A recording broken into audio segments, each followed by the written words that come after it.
Bagaimana Anda melakukan sholat Idul Fitri di rumah seiring dengan merebaknya virus corona yang menyebabkan ditutupnya masjid-masjid sebagai langkah pencegahan untuk mengurangi penularan wabah corona? Apalagi sebagian negara Islam telah menerapkan pembatasan sosial berskala besar, sehingga melaksanakan sholat Id di masjid atau di lapangan menjadi sesuatu yang sulit diwujudkan. Namun, Islam sebagai agama yang mulia mensyariatkan bagi umatnya apa-apa yang dapat menimbulkan kebahagiaan dan memicu persatuan. Oleh karena itu, dalam banyak kesempatan Allah mensyariatkan bagi kita untuk beribadah secara berjamaah. Salah satunya adalah dengan sholat Id. Lantas, bagaimana cara kita melaksanakan sholat Id di rumah, baik dengan berjamaah dengan anggota keluarga, maupun sendirian tanpa terjerumus dalam kesalahan maupun pelanggaran?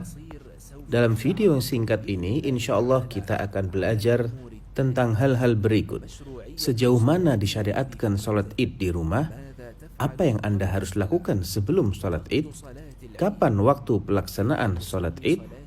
Bagaimana Anda melakukan sholat Id di rumah dan bagaimana keluarga Anda mengatur shaf untuk sholat? Dan beberapa kekeliruan yang wajib kita waspadai. Sejauh mana disyariatkan sholat Id di rumah? Apabila sholat Id tidak dapat dilakukan di lapangan karena suatu halangan seperti merebaknya wabah corona saat ini, maka aturannya ialah seperti aturan orang yang terluput dari sholat Id di lapangan atau di masjid, sehingga dia dapat menggantinya dengan sholat di rumah, baik secara berjamaah maupun sendiri, dengan tata cara yang biasa dilakukan, sebagaimana yang akan kami jelaskan dalam video ini. Dalil dalam hal ini adalah perbuatan sahabat Anas ibn Malik radhiyallahu anhu, bahwasanya apabila beliau terluput dari sholatul Id, maka beliau mengumpulkan istri dan anak-anaknya, kemudian menugaskan budaknya yang bernama Abdullah bin Abi Utbah agar mengimami mereka sebanyak 2 rakaat dengan bertakbir seperti sholatnya orang-orang yang sholat di lapangan. Singkatnya, sholat Id dilakukan di waktu yang biasa, dengan tata cara yang biasa, baik sendiri-sendiri maupun berjamaah sesuai dengan kondisi dan tanpa khutbah. Waktu sholat Id dimulai sejak matahari setinggi tombak atau 15 menit setelah terbit dan terus berlangsung hingga masuk waktu zuhur. Apa yang Anda lakukan sebelum sholat? Mandilah dan berhiaslah, demikian juga dengan anak-anak Anda, dengan mengenakan pakaian serta wangian yang terbaik. Kedua, makanlah beberapa butir kurma sebelum Anda duduk di tempat sholat Anda. Karena Nabi SAW biasa memakan beberapa butir kurma sebelum beliau berangkat ke sholatul Id. Kemudian duduklah Anda beserta anggota keluarga di tempat sholat Anda di rumah. Lalu bacalah takbir seperti biasa hingga tiba waktu sholatul Id. Kemudian hentikan takbir dan laksanakanlah sholatul Id.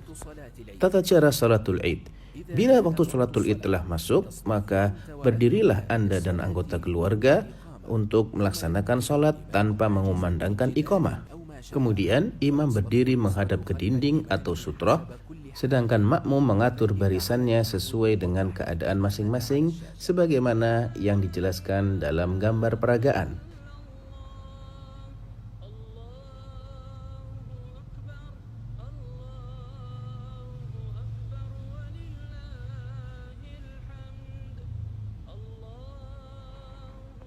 Sholat Id dilakukan sebanyak 2 rakaat. Imam mengucapkan takbiratul ihram, kemudian membaca 6 kali takbir berikutnya. Kemudian membaca surah Al-Fatihah, kemudian membaca surat Al-A'la, lalu menyelesaikan rakaat pertama dengan tata cara yang biasa dilakukan.